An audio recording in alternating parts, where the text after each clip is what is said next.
Hello guys, and welcome to another video. And this Samsung device, Samsung A05, came in for repair, and this phone came from a technician. All right, they told me that someone tells them, or someone told them, that there is a professional technician in town.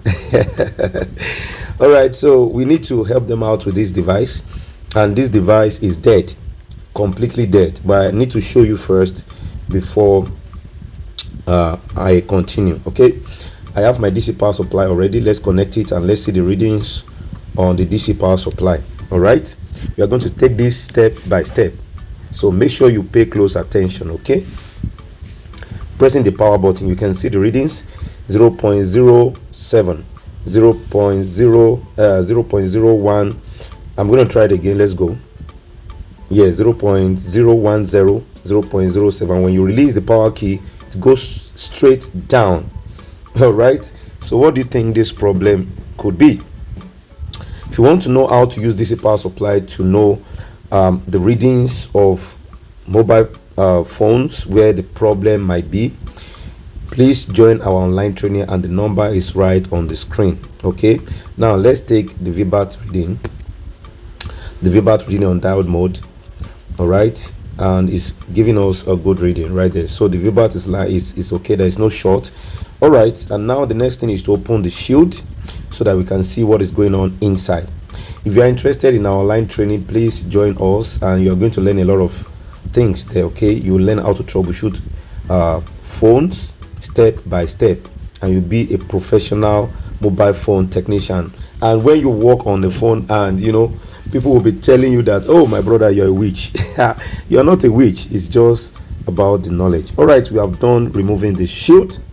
Now the next thing is to, I'm actually suspecting the power IC, but let's take readings around the power IC, the capacitors. Let's see if there's any line shorting, if there's any component shorting, okay, causing this problem. All right, now taking readings on all the components right there, and I can't see any short at the moment. If you are interested in our online training and you want to learn how to troubleshoot phone like a professional, please DM us on the numbers on the screen. We offer online training and physical training as well. Okay, and we are going to teach you everything you need to know about troubleshooting and schematic diagram reading. So far so good. I could not find any short circuit around the power IC, but I'm still very sure the problem is right here. It's not on the CPU, it's not on the eMMC. The problem is right here, I'm very sure. All right, so I need to open up the power IC. Okay, I need to reflow the power IC. Sometimes when you reflow like this, the phone comes back to life.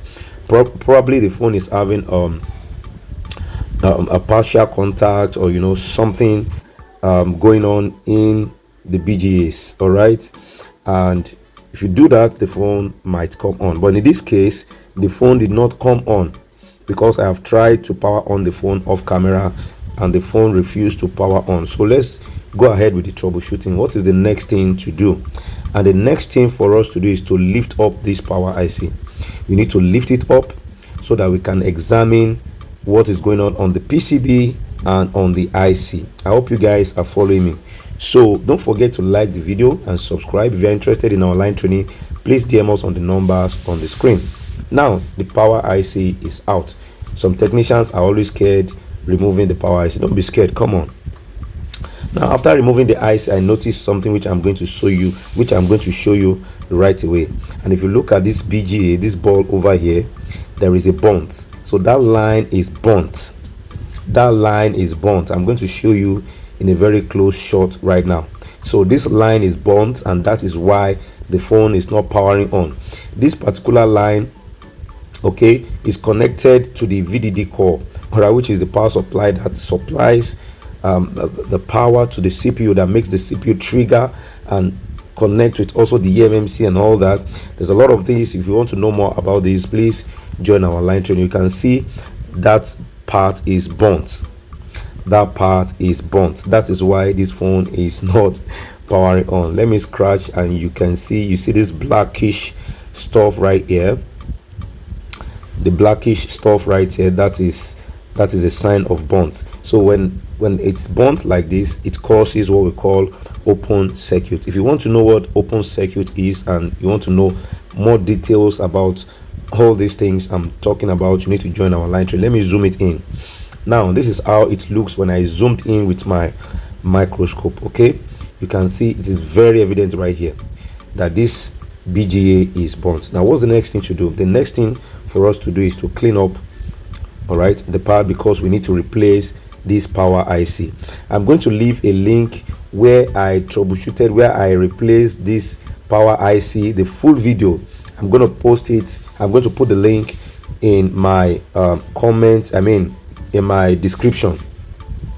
So if you have enough time to watch, okay, please go and watch and see how I rebuilt the power IC and I replaced it and how it worked perfectly. Okay, so now the next thing you are going to do is to take note of the chipset, and this is MT6358W. This is an MTK device, and this chip is not used by only Samsung phones. Okay, although we have some other Android phone that uses this chipset, but you can also take the IC from other phones. Okay, in as much as the chipset is the same, then you are good to go. Now this chip that I replaced on this particular device, I took it from another Samsung phone which is not A05, but it's having the same configuration, it's having the same chipset number, all right, which I have mentioned earlier. So it is important that you take note of this. Okay, now this is reballing. And if you want to know more about reballing, some people are really stressing about reballing. They don't know what to do, they don't know how to go about it. In our online training, we teach you step by step on how to troubleshoot, on how to reball, okay, so if you're interested, please DM us on the numbers on the screen and we are going to help you become better at this job. Okay, now it's time to put the IC. Okay, so if you have not hit the like button, yes, please make sure you hit the like button and subscribe to this channel.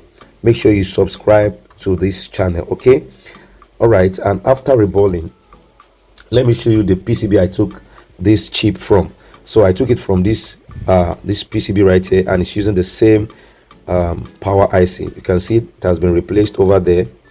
Okay, and now the phone is working perfectly well. That is how to work on this type of device. This is the IC that we took out from the PCB, okay, the bad one, and we replaced with a new one right here, and the phone is working perfectly well. Don't forget to hit the like button and subscribe. Make sure you join our online training to know more about all these things. See you in my next video. Peace.